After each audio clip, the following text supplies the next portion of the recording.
Nós vamos falar a respeito de uma técnica, que é a técnica direta e indireta, e os motivos que me fizeram trazer essa técnica até vocês, exatamente, são motivos simples, na verdade. Porque o primeiro deles é que é uma técnica espetacular. Ela se aplica em diversos casos clínicos. E depois, porque nós estamos falando em materiais de excelência, a resina composta, que agora vamos falar um pouquinho sobre ela, e de quem nós falamos muito até agora, que são as cerâmicas odontológicas. Mesmo porque esses materiais, eles não devem ser vistos como dois universos segmentados. Esses materiais muitas vezes se complementam. Esses materiais podem ser utilizados em um mesmo caso clínico, até em um mesmo dente, para que a gente resolva algumas situações que são impostas para nós. Outra situação importante também é que nós particularmente não acreditamos em clínica odontológica segmentada. Nós acreditamos em clínica odontológica que é feita de forma multidisciplinar, onde todos ensinam para todos e todos aprendem com todos também. Então eu acho justo que vocês aprendam nesse instante alguma coisa nova na literatura, talvez não, porque ela está presente desde 1992, e é uma técnica que tem sido desenvolvida de forma magistral, como falei para vocês, pelo professor Newton Fall, de Curitiba. Outra situação também que nós devemos abordar é que tanto um quanto o outro material, tanto a resina composta quanto a cerâmica, às vezes elas se mesclam nas indicações. E se há uma confluência na indicação desses mesmos materiais, para que você decida sobre um ou pelo outro, nada mais natural que você aprenda a utilizar os dois naquela mesma técnica que resolve determinada situação clínica. Se você aprende dois universos, aquele que mais irá se beneficiar desse conhecimento, além de você, é o motivo da sua profissão, que são os nossos pacientes.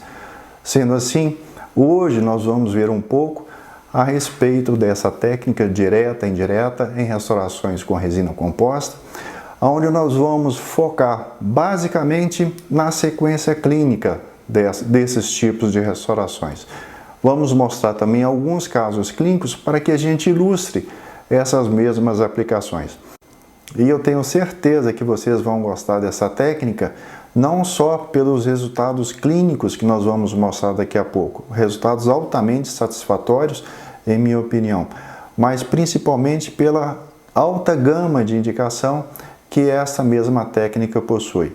Por exemplo, essa técnica está indicada para situações onde há presença de diastemas, também está indicada quando há necessidade de confecções de laminados, sejam eles com preparo ou sem preparos, e muito em voga também naquelas situações onde há presença de lesões cervicais não cariosas. Principalmente que essas lesões têm aparecido bastante nessa pandemia desses últimos meses. E daqui a pouco nós vamos mostrá-la e eu espero que você aproveite bastante.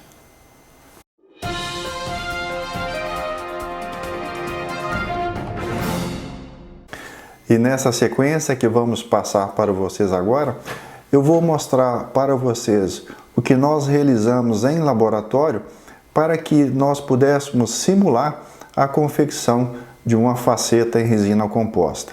É claro que se nós estivéssemos com o paciente em nossa frente, das primeiras etapas que nós realizaríamos após o exame clínico e planejamento do caso, seria obviamente o registro da cor desse nosso paciente. Então, toda vez que houver necessidade de indicarmos qual é a resina que nós utilizamos, eu vou fazer para vocês e vou mostrar também o porquê de utilizar cada uma dessas diferentes resinas nestas situações onde elas mesmas foram empregadas. Vamos lá!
E nessa sequência, como vocês acabaram de observar, o nosso interesse era a confecção daquela estrutura chamada mock-up. Particularmente importante na confecção do mock-up é o posicionamento do silicone que vai por trás, que vai na região palatina desse mesmo elemento. Como vocês observaram naquela foto em destaque, eu fiz questão de mostrar para vocês que o silicone de adição cobre inicialmente a incisal daquele dente número 21, daquele central superior do lado esquerdo. Mas, posteriormente, nós removemos o excesso do silicone que estava sobrepondo a região incisal, deixando que o silicone ainda permanecesse no contorno da crista incisal deste mesmo elemento. Vocês vão ver a importância que tem em permanecer aquele contorno inicial do silicone nessa posição. Nós vamos deixar o silicone naquela posição para que futuramente seja fácil a identificação do limite incisal desta restauração de faceta com resina composta.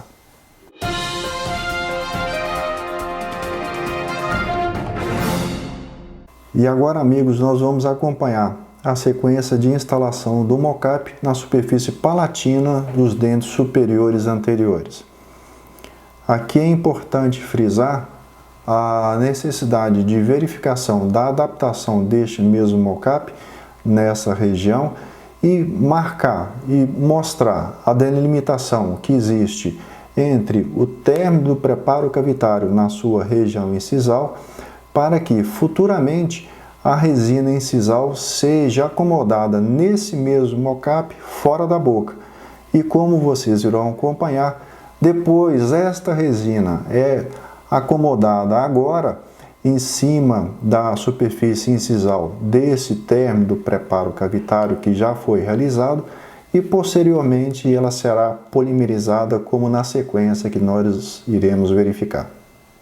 E nesse ponto é muito importante a gente relembrar que característica desta técnica direta e indireta que nenhum preparo adesivo prévio foi executado, nem na nossa simulação e também não é executado na cavidade bucal do paciente. Então vocês irão acompanhar que toda acomodação de qualquer resina ela é feita diretamente sobre o substrato, mas em nenhum momento se usa a técnica de adesividade. Em nenhum momento usamos ácido, primer ou adesivo. Até agora vocês vão acompanhar somente a acomodação da resina sobre o nosso substrato. É muito importante que a gente lembre disso.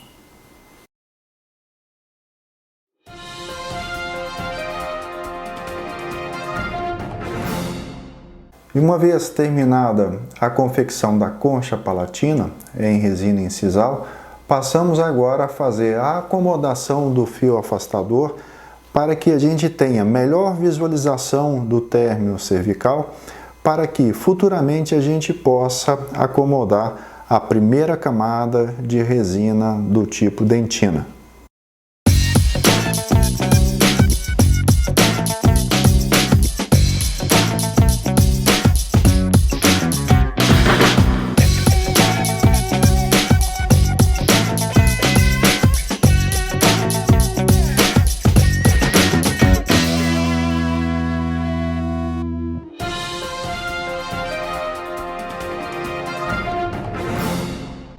Então, terminada essa etapa de aplicação da camada incisal, nós vamos partir então agora para a aplicação da primeira camada de dentina.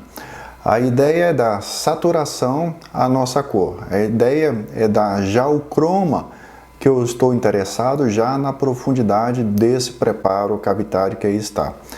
Então notem bem que da mesma forma que eu faria se o paciente estivesse em nossa frente, não se aplica adesivo, não se aplica primer, não se aplica absolutamente nada nesse instante. Nós continuamos da mesma forma, simplesmente acomodando a resina sobre o nosso substrato, ok? E depois verifiquem como que vamos começar a formar o desenho dos mamelões lá na frente. Eu espero que de novo vocês gostem bastante desse filme que está passando agora.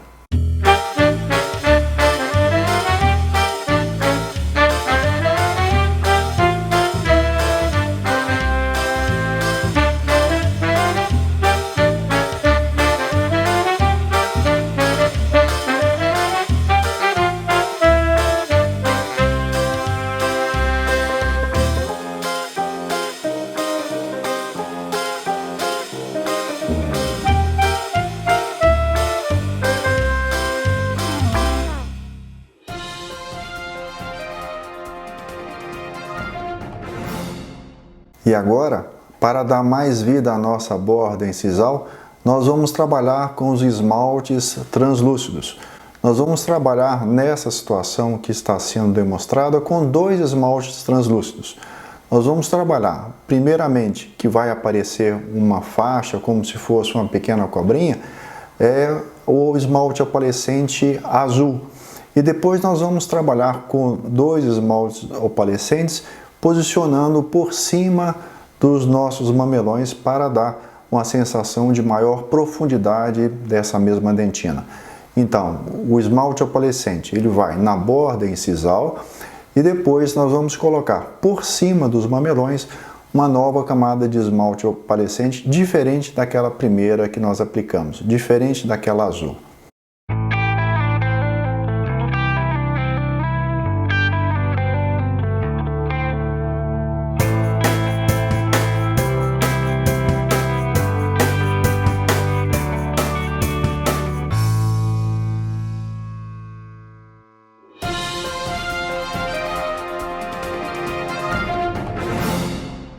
E agora nós vamos começar então a aplicar a camada de esmalte de corpo. A função dessa camada de esmalte de corpo é fornecer o croma, matiz e valor a essa camada superficial. É importante que vocês observem também que até nesse instante os contatos proximais não foram fechados e nem serão fechados ainda com o esmalte de corpo. Somente será efetuado esse fechamento somente na última camada que está por vir ainda.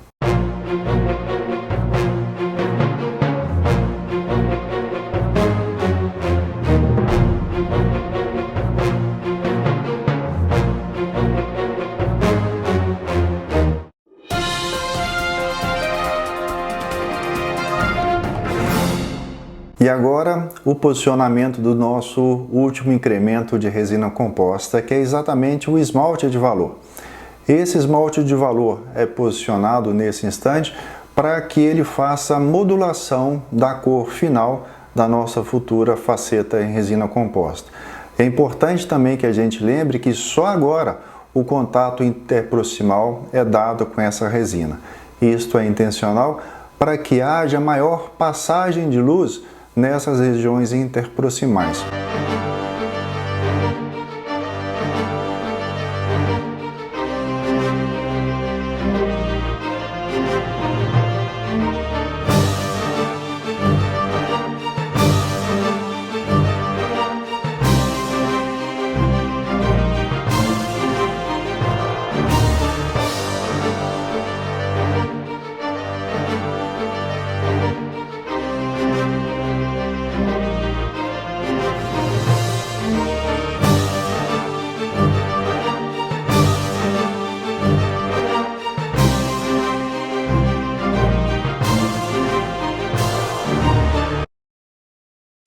E uma vez finalizada a fotoativação desta resina de valor, nós vamos tentar remover a faceta de resina composta do seu substrato.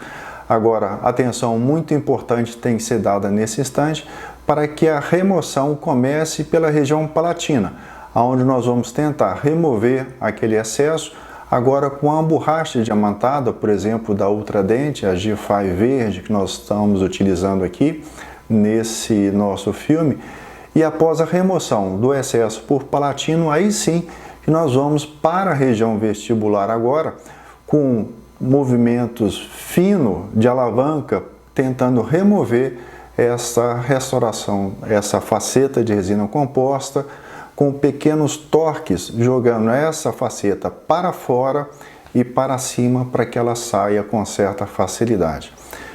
E uma vez esta faceta tendo sido removida completamente do seu substrato, antes de fazer qualquer tipo de procedimento, nós vamos fazer um incremento na polimerização desta faceta de resina composta. Nós vamos fazer um incremento na fotoativação, melhor dizendo, dessa faceta de resina composta.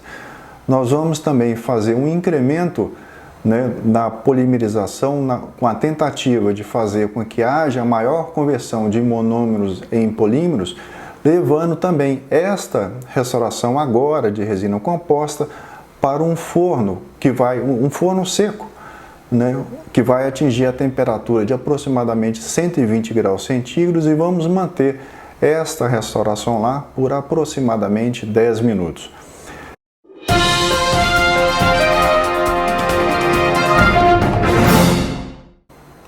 E uma vez que incrementamos a fotoativação dessa resina composta, nós vamos passar então para a etapa de acabamento dessa resina. Nós vamos remover todos os excessos marginais.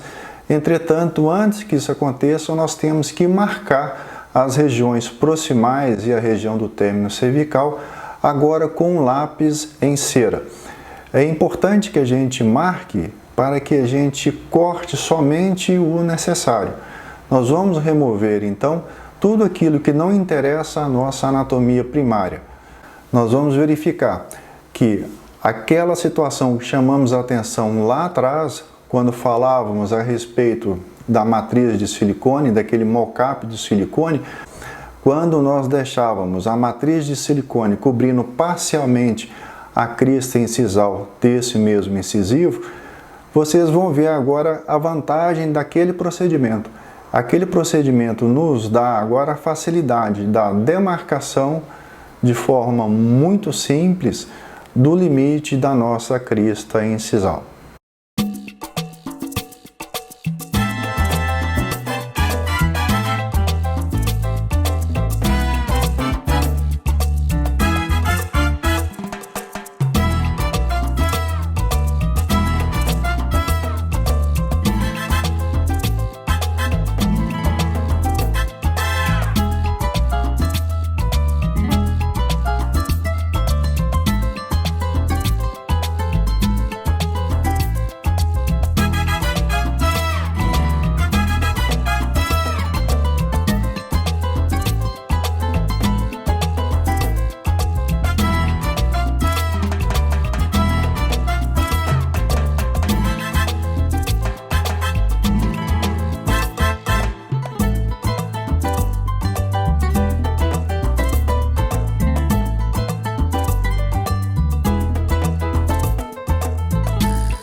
E uma vez que a nossa anatomia secundária já está toda pronta, nós passamos agora a fazer as demarcações das linhas horizontais, para que a gente finalize de acordo com a anatomia que está presente no dente homólogo.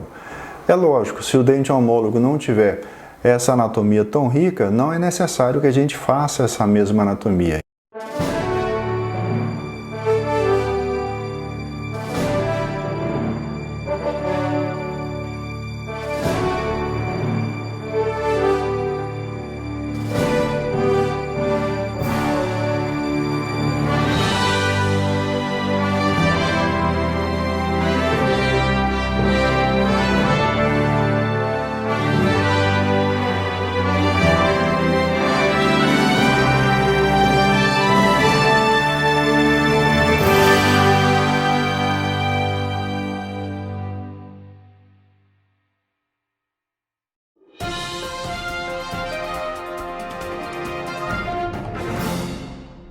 a situação de acabamento e que está por vir agora o polimento é extremamente importante e é uma das grandes vantagens da técnica direta e indireta, exatamente o acabamento. O acabamento ele deve ser extremamente refinado, como estamos mostrando aqui na sequência que vocês estão visualizando, porque é impossível que a gente faça em uma situação de resina composta direta esse tipo de acabamento na cavidade bucal do próprio paciente. Outra vantagem que essa técnica oferece em relação às demais. E também a adaptação que vocês vão visualizar daqui a pouco, que é uma adaptação de fato inigualável. Não conseguimos esse tipo de adaptação com nenhuma restauração de resina composta direta.